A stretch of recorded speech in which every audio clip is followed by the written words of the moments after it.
Hallelujah. आज तुम्ही आणि मी आपला एकत्र जमण्याचा, ऑनलाईन येण्याचा, आतुरतेने बसण्याचा विषय प्रभू येशू ख्रिस्त आहे. केवळ मी माझ्या ख्रिस्ताला समोर ठेवून आहे ना, आपल्या बहिणीने प्रार्थना केली, त्याला समोर ठेवून मी चालावं, माझ्या हातून केवळ त्याची सेवा घडावी. आमेन. देवाच्या नावाला धन्यवाद असो. आपण करीत पहिले पत्र याचा 11वा अध्याय 2 दिवस झाले आपण एका महत्वाच्या विषयावर शिकत आहोत. काय बरं तो विषय आहे? प्रभू भोजन. प्रभू भोजन. हालेलुया. प्रभूचा मेज है ना, प्रभू भोजनाविषयी शिकत आहोत. आणि पहिल्या दिवशी शिकत असताना आपण सर्वांनी उत्तर दिलंय ना, मी प्रभू भोजन का घेते, मी आतुरतेने दर महिन्याच्या पहिल्या रविवारी धावत चर्चकडे का जाते, मी चर्चची वेळ, मी ते प्रभू भोजन का नाही चुकवत. आपण सर्वांनी उत्तर दिलं, पण आपण एक नवीन उत्तर शिकलो. काय बरं ते उत्तर आहे की मी प्रभू भोजन का घेते किंवा घेतो? My life depends upon it. कारण ते माझ्या मरणात जीवनाचा प्रश्न आहे. Hallelujah. Thank you Rebecca sister. My life है ना. आपण योहानकृत शुभवर्तमान याचा 6वा अध्यायामध्ये ती वचन वाचली. मी पुन्हा एकदा ते वचन वाचते. योहान 6:54 पासून पुढे योहानकृत शुभवर्तमान याचा 6वा अध्याय आणि 54 पासून पुढे मी वचन वाचते. जो माझा देह खातो व माझे रक्त पितो त्याला सार्वकालिक जीवन आहे, त्याला शेवटल्या दिवशी मी उठवीन. कारण माझा देह खरे खाद्य आहे व माझे रक्त खरे पेय आहे. जो माझा देह खातो व माझे रक्त पितो तो मजमध्ये राहतो व मी त्याचमध्ये राहतो. जसे जिवंत अशा पित्याने मला उठविले, जसे जिवंत अशा पित्याने मला पाठविले आणि मी पित्यामुळे वाचतो, तसा जो मला खातो तोही माझ्यामुळे वाचेल. स्वर्गातून उतरलेली जी भाकर ती हीच आहे. पूर्वज खाऊन सवरून मेले तसे हे नाही. जो ही भाकरी खातो तो सर्व काळ वाचेल. आमेन.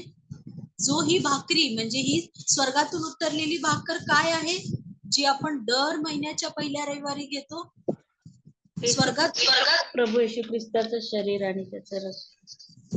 प्रभू येशू ख्रिस्ताचं शरीर है ना. काल आपण शिकलो आणि अत्यंत महत्वाचा इशारा दिलेला आहे ना. काल आपण पौलाने शिकलो की जो अयोग्य प्रकारे या विधीमध्ये सहभागी होतो किंवा जो अयोग्य प्रकारे ख्रिस्ताचे शरीर किंवा ख्रिस्ताचं रक्त ख्रिस्ताचं शरीर घेतो आणि ती त्या प्याल्यामधून ख्रिस्ताचं रक्त घेत आहे, तो आपल्यावर तो दोषी ठरेल है ना. आपण काल ते वचन वाचलं. आता मला कुणीतरी सांगेल का आपण काल त्याचा अभ्यास केला, कसा बरं तो दोषी ठरेल? कोण कोणी प्रभूच्या रक्ता संबंधाने दोषी ठरले होते, आपण त्याचा अभ्यास केला. कोण कोण दोषी ठरले? येस, कोण म्हणाल की प्रभूच्या रक्ताचा दोष आमच्यावर, आमच्या मुलाबाळांवर? कोण असं म्हणालं होतं? यहुदी लोक. यहुदी लोक है ना, ज्यांनी प्रभूला, जेव्हा पिलात प्रभू येशू ख्रिस्ताला त्यांच्या समोर घेऊन आला आणि काय म्हणाला, तुमच्यासाठी मी येशू ख्रिस्ताला सोडावे काय? तर तेव्हा ते काय म्हणाले, नाही नाही प्रभूला नका सोडू, आमच्यासाठी कुणाला सोडा? बरब्बाला. सोडा. आणि ख्रिस्ताचे काय करा? वधस्तंभावर द्या. लावा, त्याला वधस्तंभावर द्या. तेव्हा पिलात काय म्हणाला, मी या धार्मिक मनुष्याच्या रक्ता संबंधाने निर्दोष आहे. पिलाताने काय केलं, आपले हात धुतले. तेव्हा ते लोक काय म्हणाले, ह्याच्या रक्ताचा दोष कुणावर? आम्हावर आणि आमच्या मुलाबाळांवर. पण पिलाताने हात धुतले म्हणून पिलात सुटला का प्रभू येशू ख्रिस्ताच्या रक्ताच्या दोषापासून? प्रियांनो, समजून घेऊया.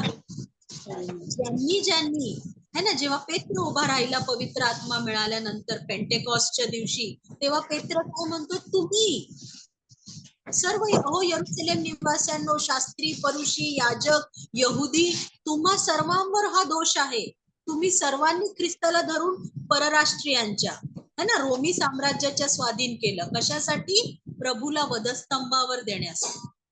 त्या सर्वांवर प्रभू येशू ख्रिस्ताचा रक्ताचा दोष येतो.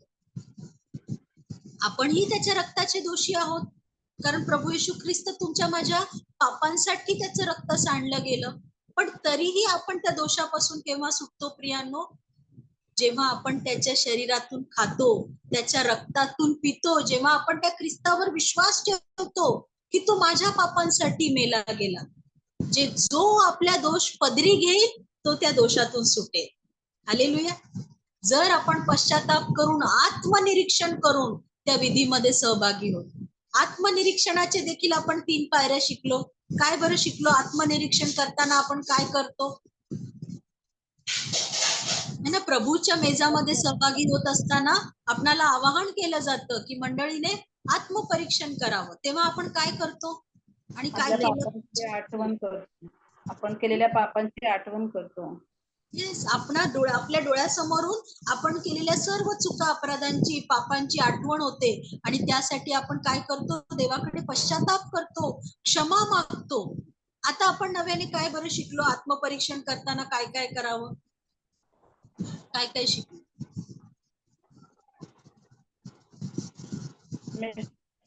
लॉर्ड शो मी माय सिन, म्हणजे माझे पातके तुम्हाला दाखव, आणि Yes. विश्वासाने आपण फार महत्वाच्या गोष्टी. खरोखर मी विश्वास ठेवते का? मी ठेवतो का?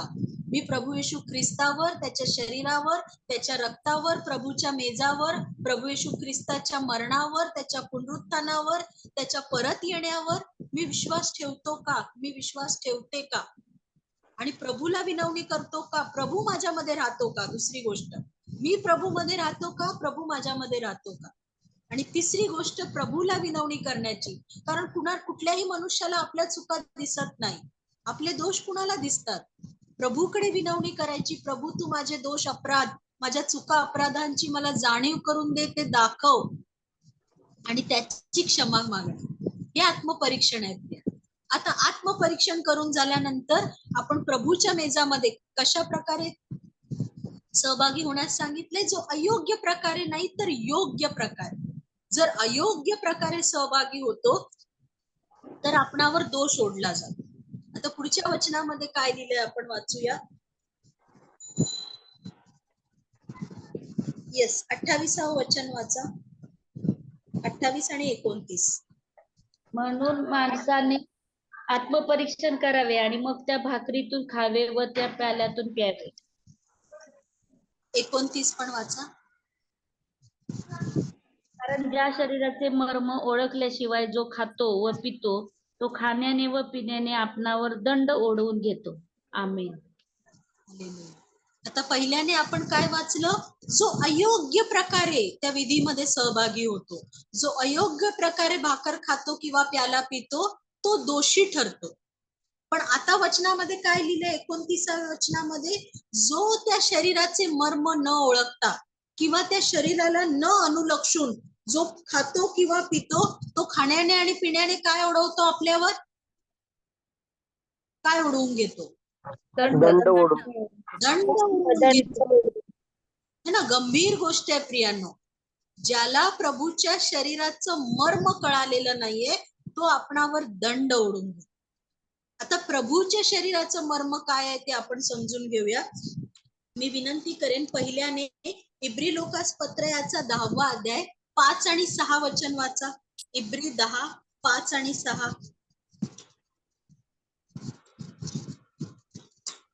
म्हणून जो जगात येते वेळेस म्हणाला, यज्ञ व अन्नार्पण याची तुला इच्छा नव्हती, तू माझ्यासाठी शरीर तयार केले. होमांनी व पापाबद्दलच्या अर्पणाने तुला संतोष नव्हता. आमेन. है ना, स्तोत्रकर्त्याचं वचन आहे जो पौल इथे लिहित आहे. स्तोत्रकर्ता काय म्हणतो?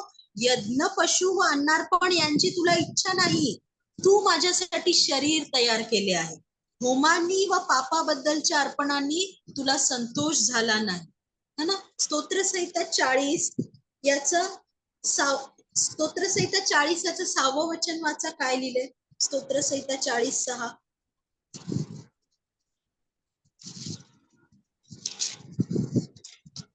यज्ञ, पशु व अन्नार्पण यात तुला संतोष नाही, तू माझे कान उघडलेले आहेस. होम व पापाबद्दल अर्पण ही तू मागत नाहीस. आमेन. आमोस याचा 5वा अध्याय 21 आणि 22 वचन वाचा. आमोसाचं पुस्तक, आमोस 5, 21 आणि 22.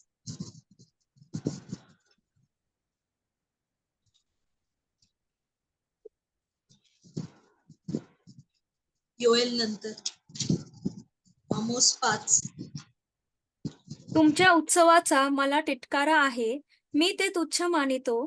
तुमच्या पवित्र मेळ्याचा वासही मला खपत नाही.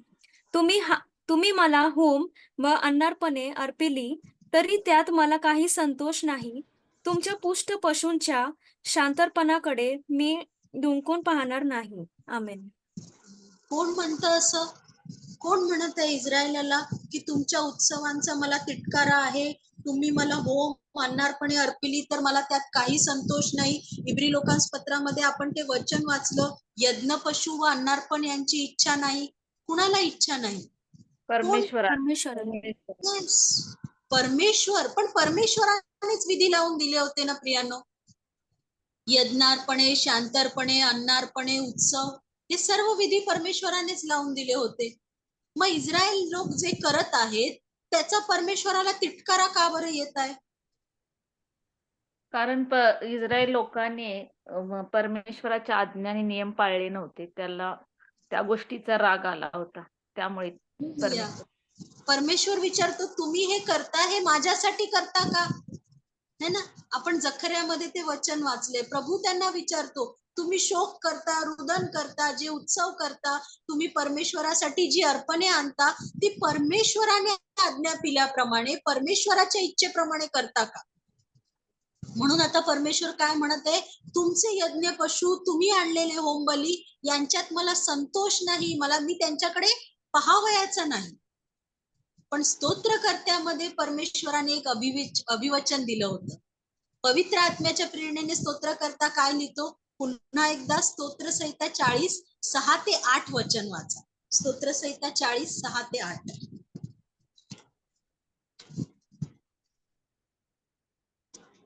खरोखर 40 ना, यज्ञ पशु व अन्नार्पण ह्यात तुला संतोष नाही.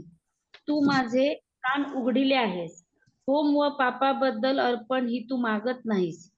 ह्यावरून मी म्हणालो, पहा मी आलो आहे. ग्रंथपटात माझ्याविषयी लिहून ठेविले आहे की, हे माझ्या राजा, तुझ्या इच्छेप्रमाणे करण्यात मला आनंद आहे. तुझे शास्त्र माझ्या अंतर्यामी आहे. आमेन. दावीद कुणाविषयी लिहित आहे हे? जो म्हणतो की पहा मी आलो आहे, ग्रंथपटात माझ्याविषयी लिहून ठेवले आहे की, हे माझ्या देवा, तुझ्या इच्छेप्रमाणे करण्यात मला संतोष आहे. तुझे शास्त्र माझ्या अंतर्यामी आहे. ज्याविषयी इब्री लोकास पत्र लेखक म्हणतो, तू माझ्यासाठी शरीर तयार केले आहे. कारण हे देवा, तुला यज्ञ पशु व होम बली, शांतर्पणे, पापार्पणे, दोषार्पणे तुला आता पसंत नाही. त्याचा तुला वीट आलेला आहे. का वीट आलेला आहे? कारण ते मनुष्याचे पाप हरण करण्यास असमर्थ आहेत. हालेलुया. म्हणून परत एकदा आपण तो संदर्भ वाचूया. इब्री लोकास पत्र याचा 10वा अध्याय 6 ते 8 वचन वाचा. तोच संदर्भ परत लिहिलेला आहे, 6 ते 8. कितवा अध्याय ताई? इब्री लोकास पत्र याचा 10वा अध्याय 5 ते 8 वाचा. म्हणून जो जगात येते वेळेस म्हणाला, यज्ञ व अन्नार्पण याची तुला इच्छा नव्हती. तू माझ्यासाठी शरीर तयार केले. होमांनी व पापाबद्दलच्या अर्पणांनी तुला संतोष नव्हता. यावरून मी म्हणालो, पहा हे देवा, ग्रंथपटात माझ्याविषयी लिहून ठेवले आहे. तुझ्या इच्छेप्रमाणे करण्यास मी आलो आहे. वर उल्लेखल्याप्रमाणे तो म्हणाला, यज्ञ, अन्नार्पणे, होम व पापांबद्दलची अर्पणे यांची इच्छा तुला नव्हती व त्यात तुला संतोष नव्हता. नियमशास्त्र प्रमाणे जे अर्पिण्यात येतात तेही. आमेन. चलो मी 10 पर्यंत वाच. आणि मग तो म्हणाला, पहा मी तुझ्या इच्छेप्रमाणे करावयास आलो आहे. यात दुसरे स्थापण्यासाठी तो पहिले नाहीसे करतो. त्या इच्छेने आपण येशू ख्रिस्ताच्या एकदाच झालेल्या देहार्पणाद्वारे पवित्र केलेले आहोत. आमेन. 10वं वचन काय लिहिलंय? मी परत एकदा वाचते. त्या इच्छेने म्हणजे जो परमेश्वराच्या इच्छेने करतो, ती प्रभू येशू ख्रिस्ताची इच्छा. त्या इच्छेने आपण येशू ख्रिस्ताच्या शरीराच्या एकदाच झालेल्या अर्पणाच्या द्वारे पवित्र केलेले आहोत. कारण तो जुना करार खोडतो आणि नवा करारामध्ये जुना करार पूर्ण करतो. हालेलुया. म्हणून तुमच्यासाठी आणि माझ्यासाठी ते शरीर तयार करण्यात आलेलं आहे. कारण आपल्या परमेश्वराला यज्ञ पशु, पाप बली, होम बली, शांतरपणे यांच्यामध्ये संतोष नाही. ते मनुष्याचं पाप हरण करू शकत नाही. म्हणून देवाने आपल्या पुत्राला शब्द देही झाला आणि त्याने तुमच्या आमच्यामध्ये येऊन वस्ती केली. हालेलुया. पेत्राचे पहिले पत्र याचा 2रा अध्याय आणि 24वे वचन वाचा. पहिले पेत्र 2रा अध्याय 24वे वचन. त्याने स्वतः तुमची आमची पापे स्वदेही वाहून खांबावर नेली, ह्यासाठी की आपण पापाला मेलेले होऊन सदाचरणासाठी जगावे. त्याला बसलेल्या माराने तुम्ही निरोगी झाला आहात. आमेन. प्रभूने काय केलं? तुमची माझी पापे कुठे वाहून वधस्तंभावर नेली? कशावर वाहिली? स्वतःच्या शरीरावर वाहिली. स्वतःच्या शरीरावर ते फटके घेतले. का बरं ते फटके घेतले? त्याच्या फटक्यांनी काय होतं? आपल्याला त्याला आरोग्य बसले आरोग्य भेट. आपल्याला आरोग्य भेटतं. त्यांनी येस, आम्हास आरोग्य प्राप्त झालेले आहे. इब्री लोकास पत्र याचा 2रा अध्याय 14वे वचन वाचा. इब्री 2:14. आणि अधिकारी हे वाईट करणाऱ्यांना शिक्षा करण्यासाठी व चांगले करणाऱ्यांची प्रशंसा करण्यासाठी त्याने पाठवलेले आहेत. म्हणून त्यांच्याही इब्री लोकास पत्र याचा 2रा अध्याय 14वे वचन. त्या अर्थी मुले एकाच रक्तमांसाची होती, त्या अर्थी तोही त्यांच्यासारखा रक्तमांसाचा झाला. हेतू हा की मरणावर सत्ता गाजवणारा म्हणजे सैतान ह्याला मरणाने शून्यवत करावे. आमीन. ज्या अर्थी देवाची लेकरे म्हणजे तुम्ही आणि मी कशी एकाच रक्त मांसाची आहोत, त्या अर्थी तोही तुमच्या माझ्यासारखा रक्त मांसाचा झाला. म्हणजे काय? तुमच्या माझ्यासारखं हे पापी शरीर धारण करून तो जगामध्ये आला. पण तरीही तो कसा राहिला?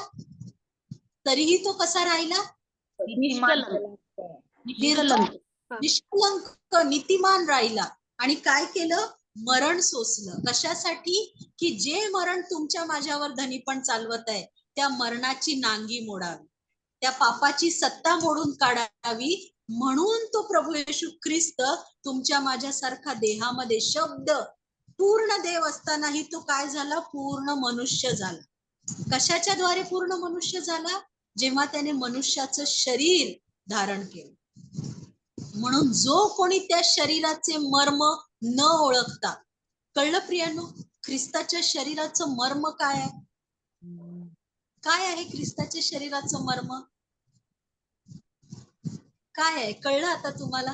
ख्रिस्ताच्या शरीराचं मर्म काय आहे? काय बरं मर्म कळलं? येस, एवढे संदर्भ वाचले आपण. येस श्वेता. यज्ञ किंवा पापार्पण याच्यामध्ये देवबापाला संतोष नाही आहे. तर पश्चातापी अंतःकरण घेऊन आम्ही त्याच्याजवळ जाऊन त्याच्यावर विश्वास ठेवून आत्मपरीक्षण करून प्रभू भोजनाचा विधी म्हणजे जे आपण सहभागी वचनामध्ये दिले. जो त्या शरीराचे मर्म न ओळखता खातो किंवा पितो, तो खाण्याने किंवा पिण्याने आपणावर दंड ओढवून घेतो. आता त्याच्या शरीरा संबंधाने आपण इतकी वचन वाचले. आता त्या शरीराचं मर्म काय कळलं तुम्हाला? कारण आता पुढच्या महिन्यात आपण सहभागी होणार ना प्रभूच्या मेजामध्ये. कळलं का तुम्हाला प्रभूच्या शरीराचं मर्म? काय कळलं? आणि जर कळलं तर काय कळलं? काय आहे त्याच्या शरीराचं मर्म? परमेश्वराने आपल्यासाठी, आपल्या पातक्यांसाठी, अपराधांसाठी आपला पनिशमेंट स्वतःवर घेऊन त्यांनी आपल्यासाठी जो पनिशमेंट आपल्याला होता त्यांनी स्वतःवरती घेतला. येस. आणि जुना करार खोडून त्याने नवा करार आपल्यासाठी तो जोडला.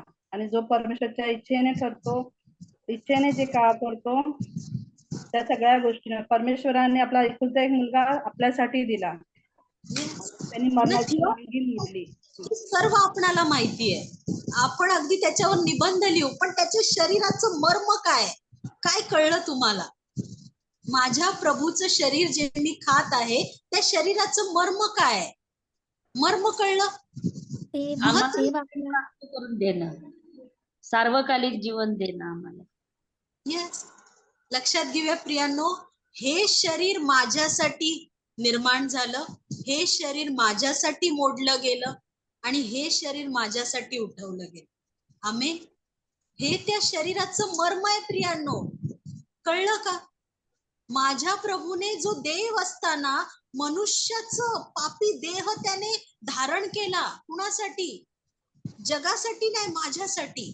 मी आता या मेजामध्ये सहभागी होत असताना जेव्हा ही भाकर मी माझ्या हातात घेत आहे, ती मी माझ्या तोंडात घालत आहे, मी प्रभूच्या मेजामध्ये सहभागी होत असताना आपण सर्वजण आपली अंतःकरण पिळवटली पाहिजे प्रियांनो, त्या गांभीर्याने, त्या समजून उमजून. प्रियांनो, आत्मपरीक्षण करतो तेव्हा खरोखर मी या भाकरीच्या किंवा या प्याल्याच्या योग्य कधीच नाहीये प्रभू, पण केवळ ही तुझी कृपा आहे की मी तुझ्या मेजामध्ये सहभागी होत आहे. जो मेज तू माझ्यासाठी सिद्ध केला आहे, तिथे स्वर्गातही आपणासाठी एक मेज आहे. प्रभूने काय म्हटलं? जोपर्यंत मी तुमच्या बरोबर पुन्हा तोपर्यंत मी द्राक्षाचा उपवास पिणार नाही. प्रभू आपली वाट बघतोय प्रियांनो. त्या प्रभूचं शरीर माझ्यासाठी निर्माण झालं. त्या प्रभूचं शरीर माझ्या पातकांसाठी ठेचलं गेलं, मारलं गेलं, मोडलं गेलं, त्याला फटके बसले. त्या प्रभूच्या शरीराचं मर्म जर मला कळलं नाही तर काय होईल? फार भयंकर गोष्ट आहे प्रियांनो. जो कोणी त्या शरीराचे मर्म न ओळखता त्या प्याल्यातून पियेल किंवा त्या भाकरीतून खाईल, त्याच्यावर काय ओढवला जाईल? दंड ओढवला जाईल. दंड ओढवला जाईल. आता तो दंड काय आहे ते आपण पाहूया. मी विनंती करेन आपण पुढचं वचन वाचूया. 30वं वचन वाचा. तुम्हामध्ये पुष्कळ जण दुर्बळ व आजारी आहेत आणि बरेच निद्रेत आहेत. ह्याचे कारण हेच. आमेन. का बरं? आजपर्यंत तुम्ही आणि मी आजारी आहोत. आजपर्यंत तुम्ही आणि मी दुर्बळ आहोत. आपणातील कित्येक निजलेले आहेत. कारण आपण जर प्रभूच्या शरीराचं मर्म न ओळखता त्याच्या भाकरीतून खातो आणि त्या प्याल्यातून पितो तर आपणावर दंड ओढविला जातो. आणि तो दंड काय आहे? की आपण आजारी पडतो. दुसरं काय आहे? दुर्बळ आहेत. दुर्बळ कशाच्या दृष्टीने दुर्बळ आहेत? शारीरिक दृष्ट्या दुर्बळ आहेत का? आध्यात्मिक दृष्ट्या. आध्यात्मिक दृष्ट्या दुर्बळ आहोत. आपण म्हणतो इतके दिवस मी प्रभू तुझ्या विश्वासामध्ये आलेली आहे, पण माझी आध्यात्मिक दृष्ट्या वाढ का नाही होत आहे? त्याचं कारण हे आहे, प्रभू माझ्या शरीरामध्ये, माझं शरीर तरुणाप्रमाणे नवीन गरुडाची शक्ती का नाही संपादन करत आहे? तुझं वचन तर सांगतं, पण अजूनही मला थकवा का येतो? अजूनही माझ्यामध्ये तो वीकनेस का आहे? ती दुर्बळता का आहे? कारण मी प्रभूच्या मेजामध्ये प्रभूच्या शरीराचं मर्म न समजता सहभागी होत आहे. फक्त विधी म्हणून. इस्रायल लोक काय करायचे? तेच करायचे. फक्त विधी म्हणून वर्षानुवर्षे काय आणायचे? पापार्पणे, दोषार्पणे, शांतर्पणे, अन्नार्पणे. पण त्याचं मर्म त्यांना कळलं नव्हतं प्रियांनो. तुमच्या माझ्या प्रभूची कृपा आहे ही प्रियांनो, की आज तो तुम्हाला आणि मला नव्याने त्याची आठवण करून देत आहे. कारण प्रभूची इच्छा आहे आपणावर दंड उडवला जाऊ नये. आपण दुर्बळ, आजारी, बरेच निजले आहेत म्हणजे काय? निजले आहेत म्हणजे काय? झोपी गेलेले ना, की ते विश्वासामध्ये नाही झोपी जात मला वाटतं. येस, अजून निजले आहेत म्हणजे काय? इकडे जे वचनामध्ये लिहिलंय 30व्या वचनामध्ये, तुमच्या विश्वासात झोपी गेले. विश्वासात झोपी गेले. यस, अजून मरण पावले. मरण पावलेले आहेत म्हणजे झोपी गेले. झोपी गेलेले आहेत. कारण जे विश्वासणारे आहे त्यांच्यासाठी मरण नाही, त्यांच्यासाठी काय आहे? ते प्रभूमध्ये झोपी जातात. बरेच जण झोपी गेलेले आहेत. किंवा बरेच जण निद्रिस्त आहेत, जागृत नाही आहेत आध्यात्मिक दृष्ट्या दुर्बळ आहेत. आणि म्हणून त्यासाठी पाऊल काय सांगत आहे, पुढचं वचन वाचा 31 आणि 32. आपण आपला न्यायनिवाडा केला असता तर आपल्यावर दंड ओढवला नसता. ज्या अर्थी आपल्यावर दंड ओढवला आहे त्या अर्थी आपल्याला कडून शिक्षा होत आहे, अशा हेतूने की जगाच्या बरोबर आपल्याला दंडात्म्य होऊ नये. आमेन. हालेलुया. ज्या अर्थी तुमच्या माझ्यावर दंड ओढवला जात आहे, ज्या अर्थी आपल्यावर दंड आला आहे, त्या अर्थी काय आपणाला प्रभूकडून शिक्षा होत आहे. शिक्षा आवडते का कुणाला? शिक्षा कुणाला आवडते असं कोण आहे आपल्यामध्ये? शिक्षा आवडते नाही, शाबासकीच आवडते. शाबासकी आवडते. अजून कोण असं आहे ज्याला शिक्षा आवडते? मला शिक्षा आवडते म्हणून मी विचारते, अजून कोण आहे ज्याला शिक्षा आवडते? येस, अजून सुधारण्यासाठी आवडते ताई, पण येस. देवबापाकडून सुधारण्यासाठी शिक्षा आवडते, पण देवबापाकडून शाबासकी आवडते. हालेलुया. का शिक्षा होत आहे त्याचं कारण, देवाची इच्छा काय आहे? तुम्हाला मी आता शिक्षा करतो कारण तुम्हाला जगाबरोबर दंडाज्ञा होऊ नये. देवाची शिक्षा तुम्हाला आणि मला का प्रिय वाटते? दावीद राजा काय म्हणतो? तू मोडलेली माझी हाडे उल्हासतील, तुझा वाग्दंड मला प्रिय आहे. का प्रिय आहे? कारण जेव्हा देव शिक्षा करतो तेव्हा काय होतं? ज्याच्यावर तो प्रीती करतो त्यालाच शिक्षा करतो. ज्याच्यावर तो प्रीती करतो, बाप ज्या मुलावर प्रीती करतो त्याला तो शिक्षा करीतो. कशासाठी शिक्षा करीतो बाप? कशासाठी शिक्षा करीतो? नाही त्याचा, त्या मुलाचा कशासाठी बाप मुलाला शिक्षा करीतो? नाश होऊ नये, पुन्हा करू नये म्हणून. येस, ती चूक पुन्हा करू नये, त्याने सुधारावं म्हणून, त्याने त्या चुकीमध्ये त्याचा नाश होऊ नये म्हणून. हालेलुया. म्हणून जेव्हा तुमचा माझा पिता आपला प्रभू आपल्याला शिक्षा करतो, कशासाठी? कारण तुम्हाला आणि मला जगाबरोबर दंडाज्ञा होईल. जगाला जेव्हा दंडाज्ञा होईल तेव्हा काय होईल? का बरं देव असं इच्छा करतो की तुम्हाला आणि मला जगाबरोबर दंडाज्ञा होऊ नये? जगाबरोबरची दंडाज्ञा काय आहे? काय आहे जगाबरोबर? त्यांनी देवाला ओळखलं नाही, येस, देवाच्या आज्ञेप्रमाणे चालले नाही. येस, त्यांना काय शिक्षा आहे? त्यांना काय दंडाज्ञा आहे? आणि दाटकाने चालेल त्या ठिकाणी आम्ही जातो. अनंत काळाची मरणदंड, नरकदंड आज्ञा. अनंत काळासाठी आहे ना, जिथे रडणे व दात खाणे चालेल. अनंत काळासाठी अग्नी आणि गंधकाचं सरोवर, जिकडे काय काय क्षमत नाही आणि काय मरत नाही, जिकडे काहीतरी क्षमत नाही आणि काहीतरी मरत नाही. अग्नी शमत नाही आणि जीव मरत नाही. अग्नी शमत नाही आणि काय मरत नाही? आत्मा मरत नाही. नाही नाही, अजून काहीतरी वेगळं आहे. तुम्ही बरोबर सांगितलेलं हिरे अंकल आधी. जिकडे अग्नी शमत नाही आणि काय मरत नाही? जीव सांगितलेलं. जीव मरत नाही. जीव नाही, आत्मा आहे, तो आत्मा मरणारच नाही. जिकडे काय मरत नाही? शरीर. शरीर कसं मर? तिथे शरीर नाही, तिथे आत्मा असणार ना. कीटक मरत नाही. येस, तिकडची कीड मरत नाही. लक्षात आलं? ती जगाबरोबरची दंडाज्ञा आहे प्रिया, ती भयंकर आहे. आणि आपल्या देवपित्याची इच्छा आहे की तुम्हाला आणि मला जगाबरोबर दंडाज्ञा होऊ नये, म्हणून आता आपणाला शिक्षा होते. देव वारंवार आपल्याला आठवण करून देतो की पुत्र कन्या, तू हे अयोग्य प्रकारे करतेस. तू तुझ्या प्रभूच्या शरीराचं मर्म ओळखून घे, प्रभूच्या मेजामध्ये योग्य प्रकारे सहभागी हो. त्याच्या रक्ताचा, त्याच्या शरीराचा दोष नव्हे तर आपले दोष पदरी घेऊन क्षमा प्राप्त व्हावी. प्रभूचा देह आणि प्रभूच्या रक्ताच्या द्वारे काय मिळावं? सार्वकालिक जीवन मिळावं, ना की सार्वकालिक दंड प्रिया. म्हणून वचनामध्ये पौल त्यांना आठवण करून देत आहे, ज्या अर्थी आपल्यावर दंड आलेला आहे, आपल्यापैकी दुर्बळ आहेत, आजारी आहेत, निजलेले आहेत, ते ह्यासाठी की आपणाला जगाबरोबर दंडाज्ञा हो. जगाबरोबर दंडाज्ञा झाली तर काय?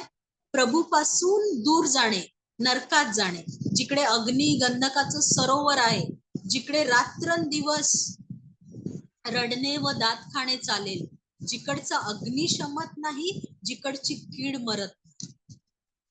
म्हणून पुढच्या वचनामध्ये लिहिलंय 33 आणि 34 वचन वाचा. काय लिहितो तो? म्हणून माझ्या बंधूंनो, तुम्ही भोजनास एकत्र जमता तेव्हा एकमेकांची वाट पहा. कोणी भुकेला असला तर त्याने घरी खावे, अशा हेतूने की तुमचे एकत्र असणे दंडास कारण होऊ नये. बाकीच्या गोष्टींची व्यवस्था मी आल्यावर लावून देईन. आमेन. है ना, ज्या विषयापासून पौलाने सुरुवात केलेली आहे, है ना, करिंथ येथील मंडळीचा आपण अभ्यास केला. ते काय करत असत? जेव्हा एकत्र जमत असत तेव्हा प्रत्येक जण आपापल्या घरून अन्न आणून, द्राक्षारस आणून दुसऱ्यांची वाट न पाहता ते आधीच खात असत. खाऊन पिऊन मस्त होत. आणि काय करत? दुसऱ्यांना तुच्छ लेखीत, त्यांना लाज आणण्यासाठी, ज्यांच्याकडे नाहीये त्यांना खाली दाखवण्यासाठी ते आधीच खात असत. म्हणून पौल त्यांना काय आज्ञा करत आहे? यास्तव बंधुजन हो, जेव्हा तुम्ही खाण्यासाठी एकत्र जमता, त्याच्यानंतर तुम्ही प्रभू भोजन घेता, पण जेव्हा तुम्ही या प्रीती भोजनासाठी एकत्र जमता तेव्हा काय करा? एकमेकांची वाट पहा. प्रभूच्या मेजामध्ये सुद्धा एकत्रितरित्या सहभागी. त्यामुळे काय म्हणत आहे? कोणी जर भुकेला असेल तर त्याने घरीच खावे, यासाठी की जेव्हा तुम्ही एकत्र मिळता तेव्हा देवाचं गौरव व्हावं, प्रभू गौरविला जावा, ना की तुमच्या एकत्र येण्याने तुमच्यावर दंड उडावला जावा. अनुवाद याचा 8वा अध्याय आणि 10वा वचन वाचा. काय लिहिलंय? अनुवाद 8:10.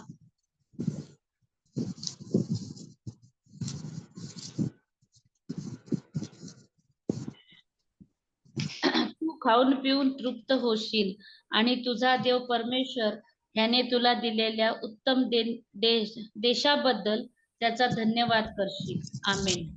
आमेन. वचनामध्ये काय लिहिलंय? तू खाऊन पिऊन तृप्त होशील आणि जो उत्तम देश तुझा देव परमेश्वर. खाऊन पिऊन जेव्हा आपण तृप्त होतो तेव्हा काय करतो? जेव्हा देवाच्या आशीर्वादांचा अनुभव घेतो तेव्हा काय करतो? धन्यवाद करतो. आमेन. येस, देवाचं गौरव करशील तू, त्याबद्दल देवाचं गौरव करशील, देवाचा धन्यवाद करशील. म्हणून पौल इथे सांगत आहे, एकमेकांची वाट पहा, एकत्र भाकर मोडा, की तुमच्या एकत्र खाण्यापिण्याने जेव्हा तुम्ही तृप्त व्हाल तेव्हा तुम्ही काय कराल? देवाचं गौरव कराल, देवाचा धन्यवाद कराल. आणि जसं देवाने ज्या रात्री प्रभूला धरून देण्यात आले है ना, अशी पौलाने सुरुवात केली. जसं पौलाला प्रभूकडून मिळालेलं आहे तसं पौलाने यांना सोपवलेलं आहे की ज्या रात्री प्रभूला धरून देण्यात आले त्या रात्री प्रभूने भाकर मोडली आणि म्हटले, तुम्हासाठी मोडलेले माझे शरीर आहे, यातून खा.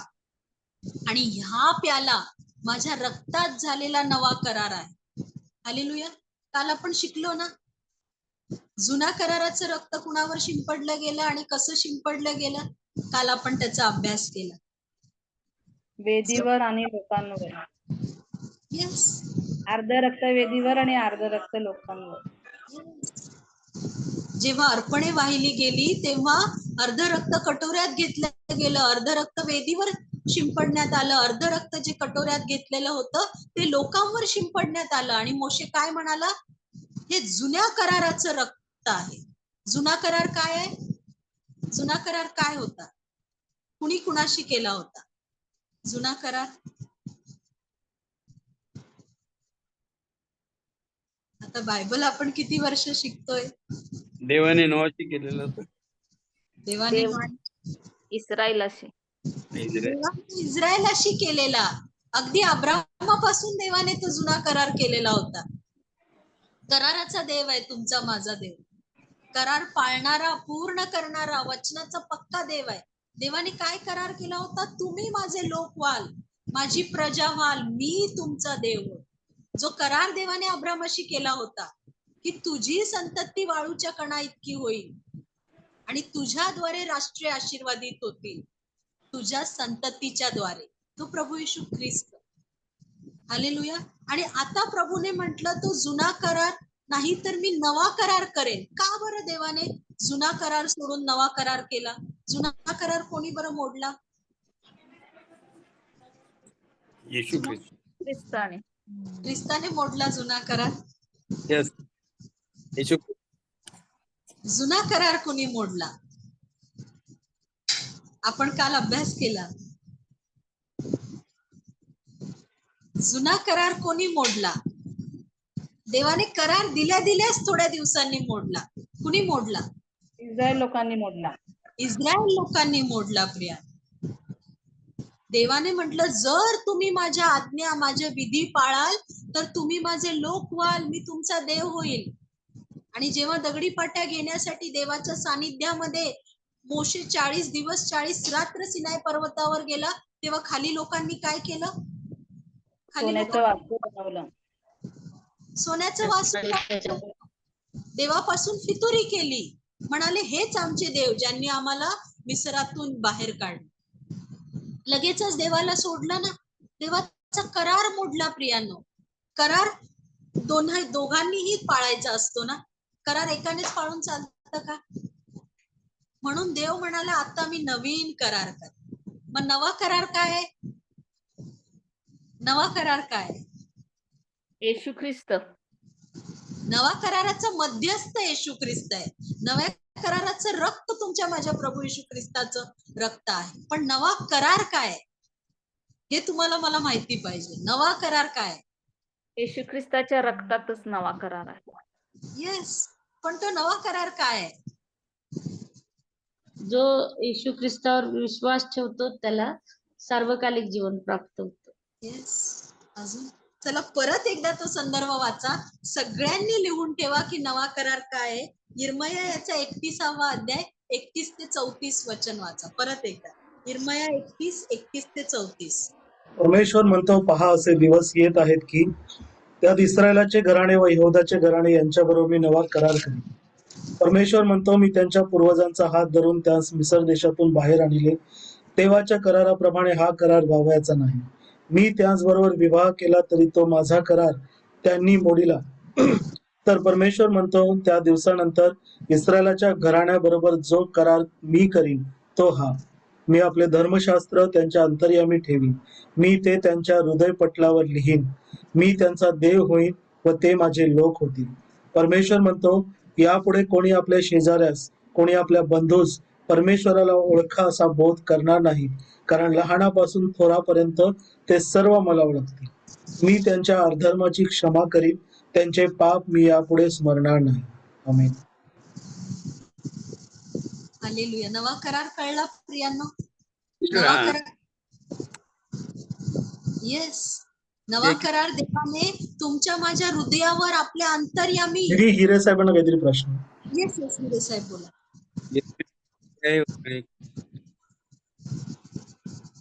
मला आवाज नाही आला. यिर्मया अध्याय किती आणि वचन किती असं? यिर्मयाचा 31वा अध्याय आणि 31 ते 34 वचन. यिर्मया 31 ते 34. त्यामध्ये परमेश्वर म्हणतो, पहा, मी नवा करार करत आहे. तो मी माझ्या लोकांच्या, नव्या इस्रायलाच्या, माझ्या लोकांच्या हृदयावर, त्यांच्या अंतःकरणावर लिहीन, त्यांच्या अंतर्यामी ठेवीन. मी त्यांचा देव होईल व ते माझे लोक होतील. यापुढे कोणी म्हणणार नाही, ये तुला ये तुला देवाची ओळख करून देतो. तर वचनामध्ये काय लिहिलेलं आहे? कारण लहानापासून थोरापर्यंत ते सर्व देवाला ओळखतील. आमेन. कारण हा करार पूर्ण करणारा तुमचा माझा देव आहे. हालेलुया. आणि त्या कराराचा मध्यस्थ, कारण प्रभू म्हणत आहे, मी त्यांच्या अधर्माची क्षमा करीन, त्यांचे पाप मी यापुढे स्मरणार नाही.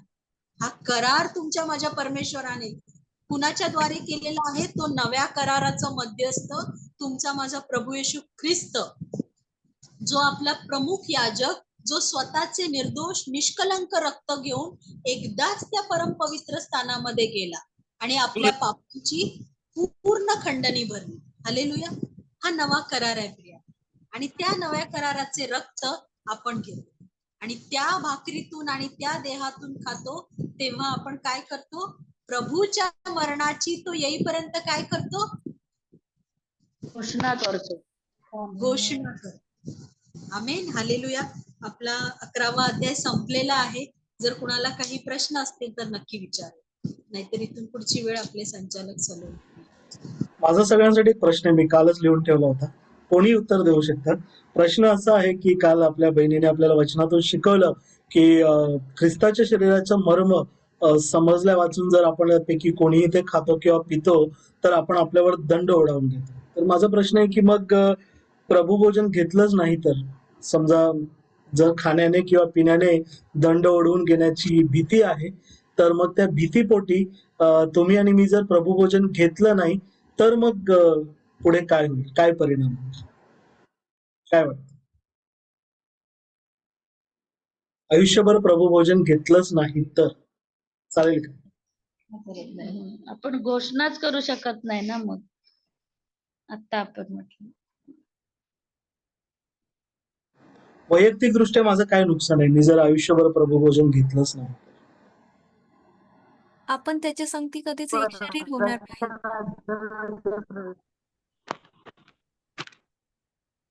स्वर्गाच्या राज्यामध्ये प्रवेश मिळेल. सियोन म्हणत आहे की मग स्वर्गाच्या राज्यात माझा प्रवेश होणार नाही. पण मी तर बुडून बाप्तिस्मा घेतला, मी पश्चाताप केला, प्रभूच्या नावाने मोठे मोठे संदेश दिले, चमत्कार केले, चिन्ह दाखवली. प्रभुभोजनाच्या विषयी मला भीती होती अंतःकरणामध्ये, नाही का, की प्रभुभोजनामध्ये जर मी सहभागी झालो, समजून किंवा उमजून सहभागी नाही झालो किंवा झालो तर त्या सहभागी होण्याने माझ्यावर दंड होण्याची भीती आहे. तर म्हणून मग मी समजा आयुष्यभर प्रभुभोजनच घेतलं नाही किंवा काही वर्ष घेतलं, काही वर्षांनी सोडून दिलं, तर मग काय माझा स्वर्गाच्या राज्यात प्रवेश नाही होणार का की होईल?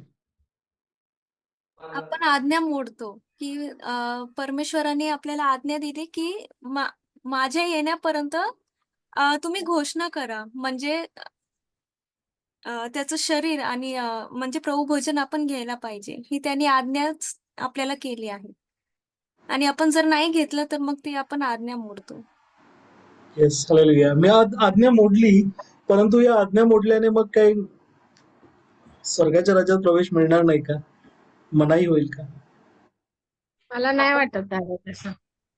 आपण त्याच्याशी एकरूप होऊ शकणार नाही. नीता काहीतरी बोलायची होती. हा नीता, काय? नवीन तारण आणि बाप्तिस्मा याच्याविषयी लिहिलं आहे की त्याच्याशिवाय स्वर्गाच्या राज्यात प्रवेश नाही, पण प्रभुभजनाविषयी लिहिले असं नाही वाटत. I am yes. Not sure.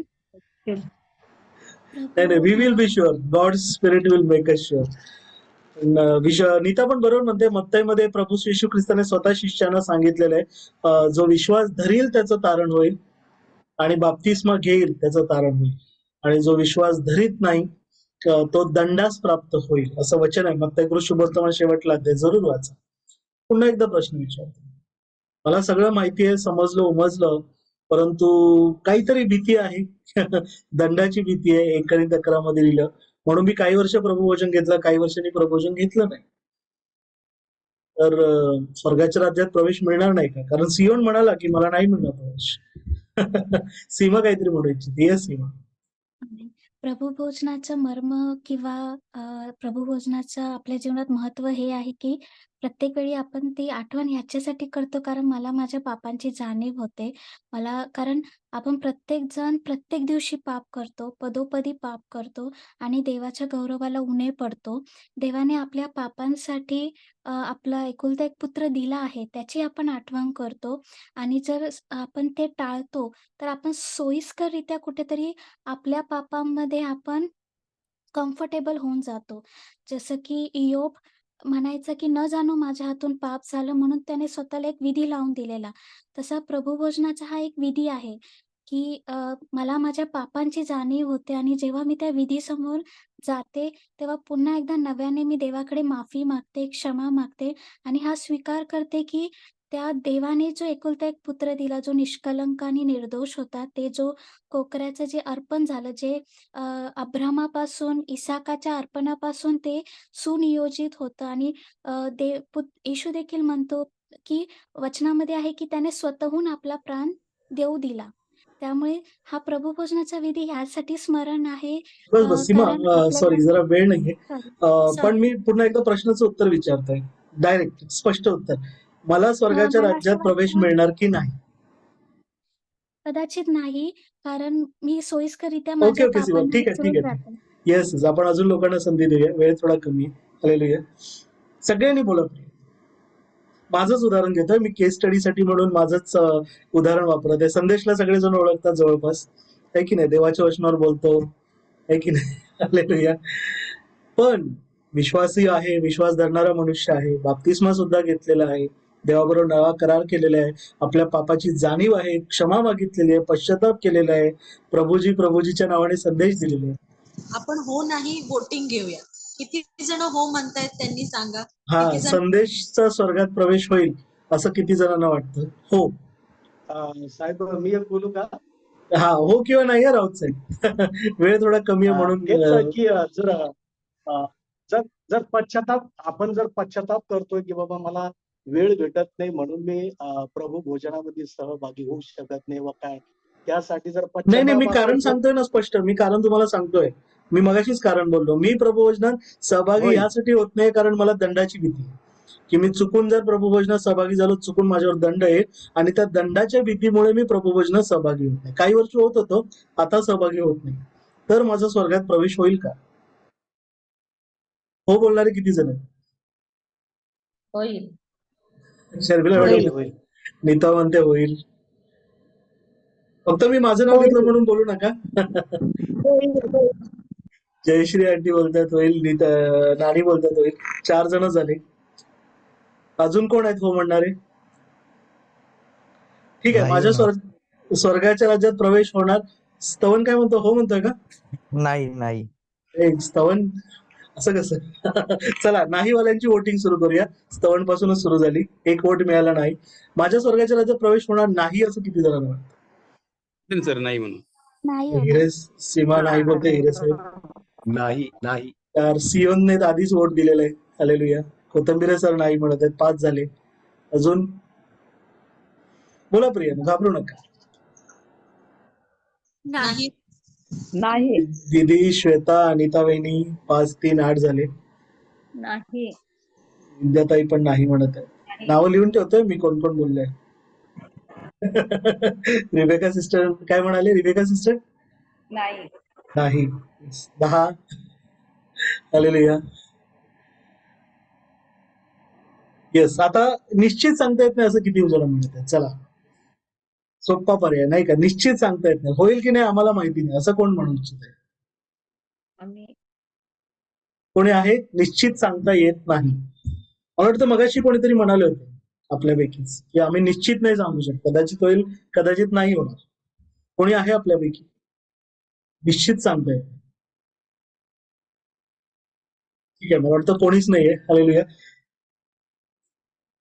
ठीक आहे प्रिया, आपण वचनातून समजलोय, गेले एवढे दिवस मनन झालेलं आहे की सरळ साधी गोष्ट ही प्रभू येशू ख्रिस्ताने तुम्हाला मला दिलेली आज्ञा आहे, त्याचं मर्म आहे आणि ती आज्ञा पूर्ण करणं ही आपली जबाबदारी.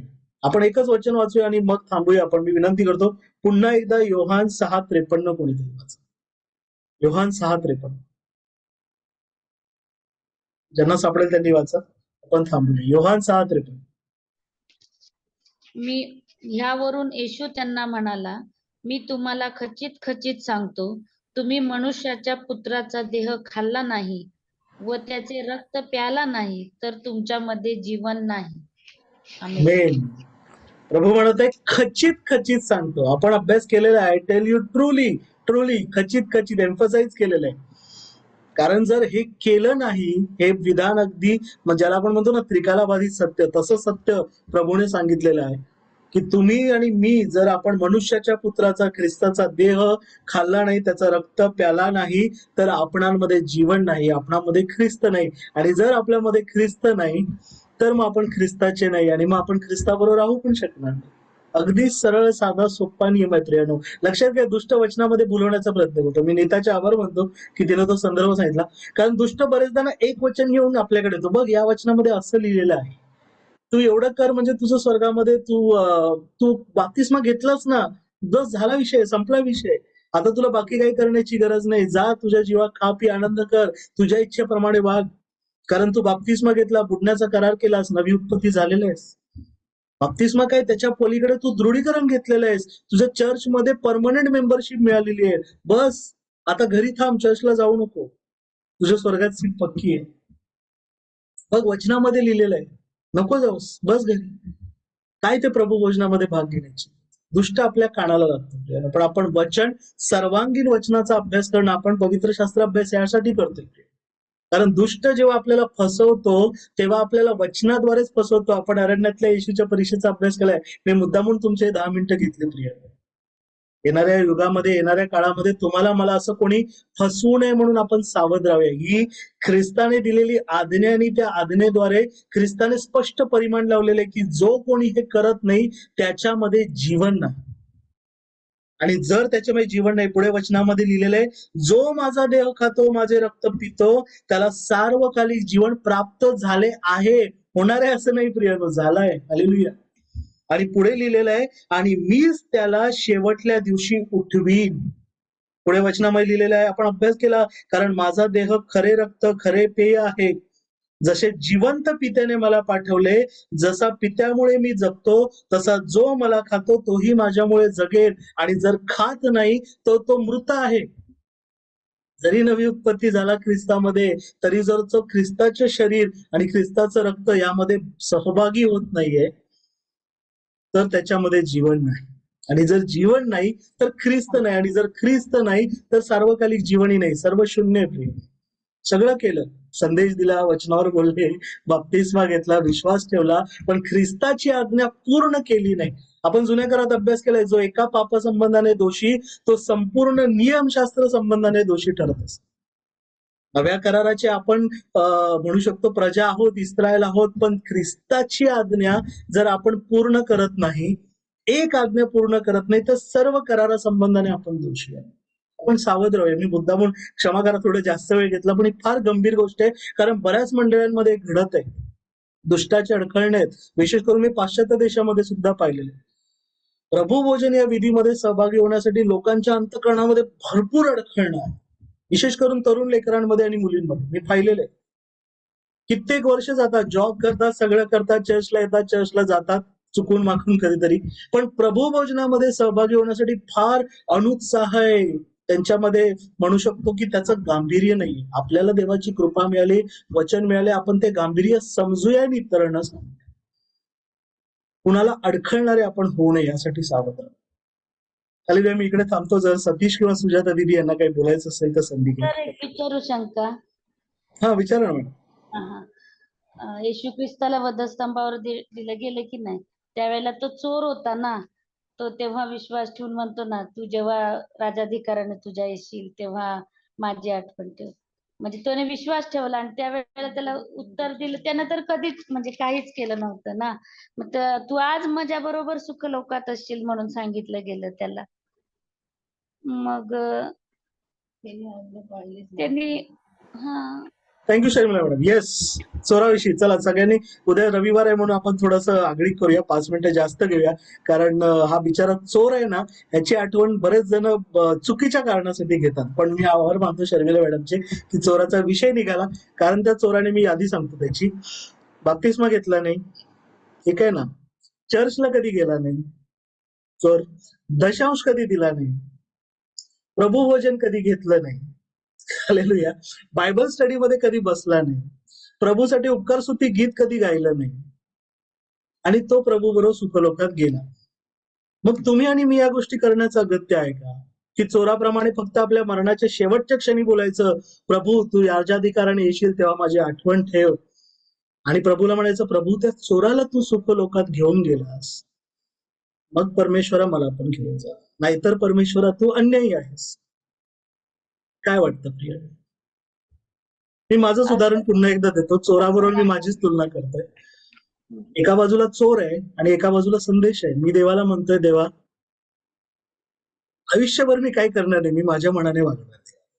जेव्हा माझा शेवटचा क्षण येईल ना, शेवटला श्वास असेल, त्या श्वासाने परमेश्वरा त्या चोराप्रमाणेच मी तुझ्याकडे आरोळी मार, प्रभूजी तुम्ही राजाधिकाराने याल तेव्हा माझी आठवण ठेवा. माझा प्रश्न तुमच्यासाठी आहे, प्रभू माझी आठवण करेल का? आणि प्रभूला मी हे पण म्हणेल, प्रभूजी तुम्ही त्या चोराची आठवण केली, माझी पण आठवण करा. माझा सगळ्यांना प्रश्न आहे, प्रभू माझी आठवण करेल? नाही करणार, कारण त्या चोराला काय की त्यानं अंतःकरणापासून देव बापाला म्हटलेलं, कारण प्रभू तर अंतःकरण ओळखतो. मी पण त्यामुळे अंतःकरणापासूनच आरोळी मारणार. फक्त चोराला त्याच क्षणी त्याला समजलं की हा देवाचा पुत्र आहे आणि त्याला चान्स नव्हता पुढे जगण्याचा आणि म्हणून तो त्या दिवशी हे झाला म्हणजे वाचवण्यात आला.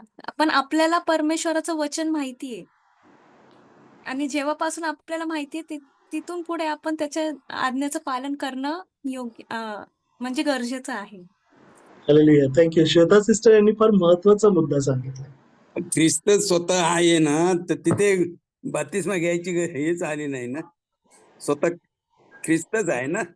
नाही थँक्यू हिरा साहेब. परंतु श्वेता सिस्टरने जो मुद्दा सांगितला सगळ्यांना कळाला का, की मी पुन्हा समजावून सांगू? फार महत्वाचा मुद्दा सांगितला. समजावून सांग पुन्हा एकदा. समजावून सांगतो. वधस्तंभावरल्या चोराला ख्रिस्त भेटावा ही इच्छा होती. देवाचा तारणारा भेटावा ही त्याच्या अंतःकरणात पण इच्छा होती. त्याला ख्रिस्त वधस्तंभावर भेटला. त्याला कळालं वधस्तंभावरती सुद्धा लोक त्याला चितू करत होते, त्याच्या तोंडावर थुंकत होते, त्याची निंदा करत होते, निर्भत्सना करत होते आणि तो देवाकडे म्हणत होता, हे पित्यांना क्षमा कर. आपण डोळ्यासमोर ते उदाहरण घेऊया आणि लक्षात घेऊया तो चोर यहुदीच होता. हालेलुया. आणि तो चोर आहे, कारण दोन चोर होते नाही का. तो चोर होता म्हणजे आपण अभ्यास केलेला आणि मी आभार मानतो शेतकऱ्याचे, कारण येणाऱ्या दिवसामध्ये आपण पुन्हा त्याचा डिटेलमध्ये अभ्यास करू. पण लक्षात घेऊया त्या क्षणी त्या चोराच्या आत्म्यामध्ये त्याला जाणवलं, त्याला कळलं, त्याला प्रकट झालं की हा माझा तारणारा आहे. माझा देह तर आता या वधस्तंभावर राहणार, मी मरण पावणार, पण माझा आत्मा स्वर्गाकडे घेऊन जायचं की नरकाकडे घेऊन जायचं याचा अधिकार या वधस्तंभावर असलेल्या एका नासूर येशूच्या हाती आहे, हे त्या चोराला जाणवलं. आणि त्या क्षणी त्याने प्रभूवर विश्वास ठेवला. प्रभूला म्हणाला, प्रभू जेव्हा तुम्ही राजाधिकाराने याल माझी आठवण ठेव. एवढंच बोलला तो. असं नाही म्हणाला प्रभूजी मला सार्वकालिक जीवन द्या, मला स्वर्गात जागा द्या. नाही, फक्त माझी आठवण ठेवा प्रभू. त्या क्षणी त्याने ख्रिस्तावर विश्वास ठेवला. आणि जसं आपली बहीण श्वेताईने सांगितलं, त्याच्या आयुष्यानंतरचे जेवढे क्षण होते नाही का, 3 क्षण, 4 क्षण, 2 तास, 4 तास, 5 तास, आपल्याला माहित नाही, जेवढे तास तो जिवंत राहिला तेवढे तास, तेवढं जीवन त्याने ख्रिस्तामध्ये व्यतीत केलं, ख्रिस्ताच्या आज्ञेत व्यतीत केलं, ख्रिस्ताबरोबर व्यतीत केलं. हे मर्म आहे. तुम्ही ज्या क्षणी ख्रिस्ताला स्वीकारलं, तुम्ही ज्या क्षणी ख्रिस्ताला तारणारा म्हणून स्वीकारलं, तुमची झडती त्यावरून होणार, तुमचा न्याय त्यावरून होणार की ज्या दिवशी तुम्ही ख्रिस्ताला स्वीकारलं त्या दिवसापासून ते तुमच्या शेवटल्या श्वासापर्यंत, हा सलोमी एक मिनिट, त्या दिवसापासून तुमच्या शेवटल्या श्वासापर्यंत तुम्ही ख्रिस्ताबरोबर ख्रिस्ताच्या आज्ञेत राहिला. आणि आपली बहीण श्वेताईने सांगितलं, किंबहुना मला वाटतं तुम्हाला प्रकट झालं असेल, जर चोराला त्याच्या आयुष्याची वर्ष वाढवून मिळाली असती हिजकिया राजाप्रमाणे, तर वधस्तंभावर उतरून त्याने हबशी शंडाप्रमाणे राणामध्ये सुद्धा बाप्तिस्मा घेतलाच असता, कारण त्याचं अंतःकरण बदललं. त्याला संधी मिळाली असती तर तो प्रभू वचनात पण सहभागी झाला असता. आणि शेवटी लक्षात घ्या प्रियानो, कुठल्या मनुष्याचं तारण होणं, कुठल्या मनुष्याचं सार्वकालिक जीवनात प्रवेश होणं किंवा न होणं याचा अधिकार सर्वस्वी आणि सर्वस्वी प्रभू येशू ख्रिस्ताकडे आहे. आपल्याला मी प्रामाणिकपणे सांगतो, आपण ओळखणार आहे ना, बऱ्याच लोकांना आपण प्रभू राजाधिकाराने येईल तेव्हा पाहिलं, आपल्याला आश्चर्य वाटेल, अरे प्रभू ह्याचा कसं सार्वकालिक जीवनात प्रवेश झाला, आपण आश्चर्य करू प्रिय. पण तेव्हा आपल्याला सर्व प्रकट होईल, तेव्हा आपल्याला कळेल की कोणी खऱ्या अंतःकरणाने प्रभूवर विश्वास ठेवला, कोणी खऱ्या अंतःकरणाने अगदी आपल्या जीवनाच्या शेवटल्या श्वासामध्ये का होईना एखाद्या मनुष्याने खऱ्या अंतःकरणाने प्रभूवर विश्वास ठेवलाय. तर मग दोष लावणारे आपण कोण? त्या मोठ्या मुलासारखे नाही का, उधळ्या पुत्राने पश्चाताप केला, आपण त्या वडील मुलाप्रमाणे नाही व्हायचं. अरे मी तर एवढी वर्ष प्रभूसाठी वचनावर बोललो, प्रभू मी कधी देवाच्या आज्ञेने बाहेर गेलो नाही, मी देवाच्या सगळ्या गोष्टी केल्या, दशांश दिला, बाप्तिस्मा घेतला, प्रभू भोजनात सहभागी झालो, आणि उद्या तुमचा माझा लहान भाऊ आला ज्याने सगळ्या गोष्टी आयुष्यभर देवाच्या विरोधातच केल्या, व्यसनामध्ये जीवन घालवलं, व्यभिचारामध्ये घालवलं, पण त्याने जर पश्चाताप केलाय तर मग आपण वाईट नाही व्हायचं, कडू नाही व्हायचं, आपण देवाच्या नावाला गौरव द्यायचा. एक आत्मा देवामध्ये आहे. तुम्हाला मला, मी पुन्हा एकदा सांगतो, चोराच्या संबंधाने शेवटी पुन्हा एकदा, आणि ही गोष्ट अगदी आगळी काय म्हणू शकतो की अंतःकरणाने पिळवटून सांगतो, तो चोर शेवटच्या दिवशी ना तुम्हाला मला दोष लावू नये म्हणून आपण सावध राहू. फार महत्वाची गोष्ट आहे.